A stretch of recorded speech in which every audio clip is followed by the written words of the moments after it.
नमस्ते दोस्तों, मैं हूं डॉक्टर सम्यक धवन, काया क्लब ग्लोबल से। क्या आपके शरीर पे भी हर समर में लाइट वाइट कलर के या ब्राउन कलर के, टैन कलर के स्पॉट्स हो जाते हैं और आपको लगता है कि शायद ये मुझे विटिलिगो तो नहीं हो गया है? तो आज की इस वीडियो में हम बात करेंगे कुछ ऐसे ही स्पॉट्स के बारे में जो लोग काफ़ी बार कंफ्यूज हो जाते हैं विटिलिगो को लेकर। लेकिन हमारे क्लिनिक में भी काफ़ी सारे ऐसे पेशेंट्स आते हैं जो मिसडायग्नोस्ड होते हैं, जिनको लगता है कि उनको विटिलिगो है लेकिन उन्हें कोई और कंडीशन होती है जिसे हम कहते हैं टीनिया वर्सिकलर, जो कि एक्चुअली इंडिया के ह्यूमिड कंडीशन के हिसाब से एक बहुत ही कॉमन फंगल इन्फेक्शन है। तो आज हम बात करने वाले हैं टीनिया वर्सिकलर के बारे में। और उससे पहले मैं आपको ये बता दूं कि मेरे पास आने से पहले, हमारे ओपीडी में आने से पहले पेशेंट्स बहुत तरह की होम रेमेडीज ट्राई कर चुके होते हैं, हल्दी का पेस्ट ट्राई कर चुके होते हैं, नीम के पत्ते ट्राई कर चुके होते हैं, लेकिन उनको कोई रिलीफ नहीं मिल रहा होता है। और रिसर्च बताती है कि 70% लोग जो इससे सफ़र कर रहे हैं, जो इससे डील कर रहे हैं, उनका डायग्नोसिस गलत होता है। तो इसलिए ये वीडियो बनाना बहुत ज़रूरी है उनको जिनको विटिलिगो है उनके लिए भी, और जो शायद कंफ्यूज्ड हैं कि आखिर उनको सफ़ेद दाग या कोई और परेशानी है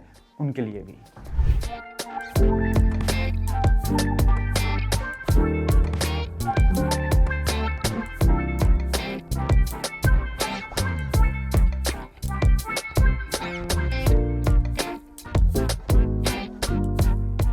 गाइस, टीनिया वर्सिकलर एक्चुअली एक फंगल इन्फेक्शन है जो एक यीस्ट की वजह से होता है, जिसका नाम होता है मैलासीजिया। नॉर्मली तो ये फंगस हमारी स्किन पे मौजूद होता है आम कंडीशंस में भी, लेकिन जब ह्यूमिडिटी बढ़ती है या हमारी बॉडी की इम्यूनिटी डाउन होती है या हम अपने हाइजीन का ध्यान नहीं रखते हैं, फॉर एग्जांपल जिम करने गए या स्पोर्ट्स खेलने गए और उसके बाद वापस आके हम नहाए नहीं, या फिर हम स्विमिंग करने गए या हमने ऐसे पब्लिक प्लेसेस यूज़ करी जहाँ शायद किसी और को ये फंगल इन्फेक्शन थी, उन कंडीशंस में ये हमें हो सकता है। और ये हमारे स्किन पे लाइट कलर के पैचेस बनाता है, जो लाइट भी हो सकते हैं या डार्क भी हो सकते हैं। एक्चुअली टीनिया वर्सिकलर, जो वर्सिकलर वर्ड है उसका मतलब ही यही है, इंग्लिश में ट्रांसलेट करें तो वेरियस कलर। तो डिफरेंट लोगों में ये डिफरेंट तरीके से मैनिफेस्ट होता है। कुछ लोगों में ये थोड़ा ज़्यादा वाइट हो सकता है, कुछ में ये लाइट ब्राउनिश भी हो सकता है, कुछ लोगों में ये टैन भी हो सकता है, इसलिए इसका नाम टीनिया वर्सिकलर रखा गया है। अब बात करते हैं कि क्या ये आखिर सफ़ेद दाग है, हमें डरने की ज़रूरत है कि नहीं। बहुत सारे लोग कंफ्यूज होते हैं विटिलिगो से, लेकिन हमें ये समझना बहुत ज़रूरी है कि विटिलिगो एक्चुअली एक ऑटो इम्यून कंडीशन है जो हमारी स्किन के अंदर से शुरू हो रही है,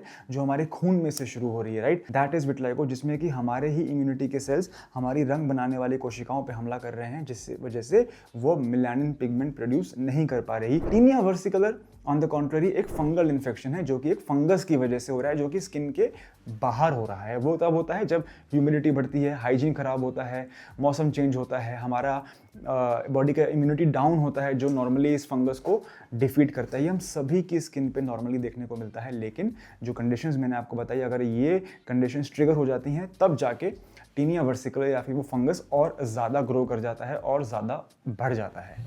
अब बात करते हैं कि आखिर इसके ट्रीटमेंट ऑप्शंस क्या हैं हमारे पास। गाइस, इसका ट्रीटमेंट बहुत ही सिंपल है। इसके लिए हमें, क्योंकि ये फंगस इन्फेक्शन है, तो हमें एंटी फंगल ट्रीटमेंट लेना है। आप किसी भी फार्मेसी पे जाके उन्हें बोल सकते हैं कि मुझे एंटी फंगल क्रीम चाहिए, जैसे कि क्लोट्रिमाजोल, मीकोनाजोल।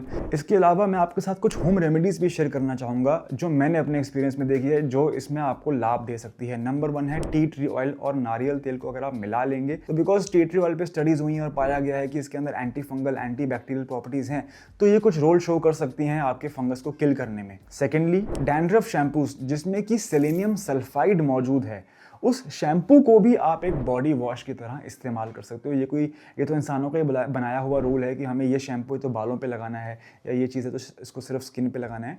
ये तो मैन मेड रूल है, लेकिन आप शैम्पू को भी अपनी स्किन पे लगा सकते हो। सेलेनियम सल्फाइड होना चाहिए उस शैम्पू के अंदर, तो वो आपके फंगस को किल कर देगा। क्लोट्रिमाजोल का भी शैम्पू आता है, उस शैम्पू को भी आप एक बॉडी वॉश की तरह यूज़ कर सकते हो, बिकॉज ये एंटी फंगल एजेंट्स हैं जो बड़ी ईजिली आपके फंगस को किल कर सकते हैं। इसके लिए आपको कोई प्रिस्क्रिप्शन की रिक्वायरमेंट नहीं है, ये आपको ओवर द काउंटर भी मिल सकता है। And thirdly, Apple cider vinegar के ऊपर भी कुछ स्टडीज हुई और पाया गया है कि इनके अंदर एंटी फंगल प्रॉपर्टीज हो सकती हैं, लेकिन मैंने अपने एक्सपीरियंस में आज तक कभी किसी को रिकमेंड नहीं किया। हाउएवर कुछ स्टडीज हैं जो ये दर्शाती हैं कि एप्पल साइडर विनेगर के अंदर एंटी फंगल प्रॉपर्टीज होती हैं। गाइस, लेकिन आपको याद रखना होगा कि आप इंस्टेंट रिजल्ट्स एक्सपेक्ट नहीं कर सकते। आपको ये जो क्रीम लगाना है और जो आपको शैम्पू से नहाना है, ये आपको 2-3 हफ्ते लगातार करना पड़ेगा। इसी के साथ साथ अगर उसके बाद भी ये ठीक नहीं हो रहा, तो मैं रिकमेंड करूंगा कि प्लीज़ आप किसी भी लोकल डर्माटोलॉजिस्ट के पास जाएं, क्योंकि हो सकता है कि आपके केस में फंगस या तो रेजिस्टेंट हो या बहुत पुराना हो या उसका लोड ज़्यादा हो फंगस का, तो आपको खाने की दवाई की भी रिक्वायरमेंट हो, खाने की दवाई के लिए आपको प्रिस्क्रिप्शन लगेगी, इसलिए आपको डॉक्टर के पास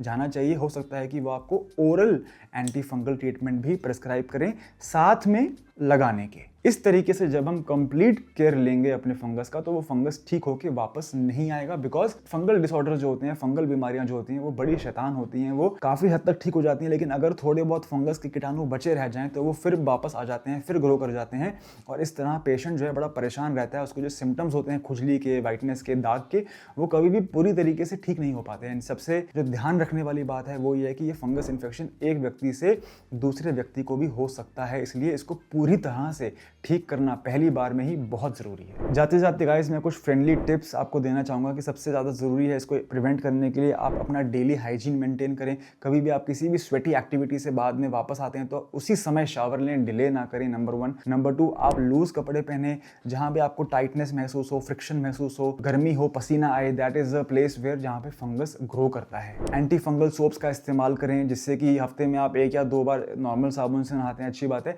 1 या 2 बार आप एंटी फंगल सोप से भी ऑल्टरनेट कर सकते हैं। अगर आप एक ऐसे एरिया में रह रहे हैं जहाँ ज़्यादा बरसात होती है, ज़्यादा नमी रहती है, अगर आपको ये प्रॉब्लम हो चुकी है और आप डायग्नोज हो चुका है, तो आप थोड़े समय के लिए जो है अपने आर्टिकल्स को शेयर ना करें, अपने लिनन को शेयर ना करें, बेडिंग को शेयर ना करें, ट्राई करें, अवॉइड करें, बिकॉज हो सकता है कि ये सामने वाले पर्सन को भी प्रॉब्लम हो जाए। एंड लास्टली, अगर आपको ज़्यादा स्वेटिंग होती है तो आप पाउडर का इस्तेमाल करें अपने आर्मपिट्स में, अपने ग्रोइन एरिया में, ताकि वो एरियाज जो हैं वो ड्राई रहें। गाइस, वीडियो को एंड करने से पहले मैं कहना चाहूँगा कि टीनिया वर्सिकलर एक सिंपल फंगल इन्फेक्शन है, बिल्कुल भी डेडली नहीं है, हानिकारक नहीं है, जानलेवा नहीं है, इससे डरने की बिल्कुल ज़रूरत नहीं है। एंड मोस्ट इंपॉर्टेंटली, क्योंकि मेरे इस चैनल पर सभी सब्सक्राइबर्स विटलाइगो के पेशेंट्स हैं, ये विटलाइगो बिल्कुल भी नहीं है। इसका लाइन ऑफ ट्रीटमेंट बहुत ही सिंपल है, बहुत ही छोटा है। आप किसी भी लोकल डर्मेट के पास जाके इसका प्रॉपर ट्रीटमेंट ले सकते हैं, और मैं कहूँगा कि आप प्रॉपर ट्रीटमेंट लें सो दैट ये वापस बीमारी ना आ जाए।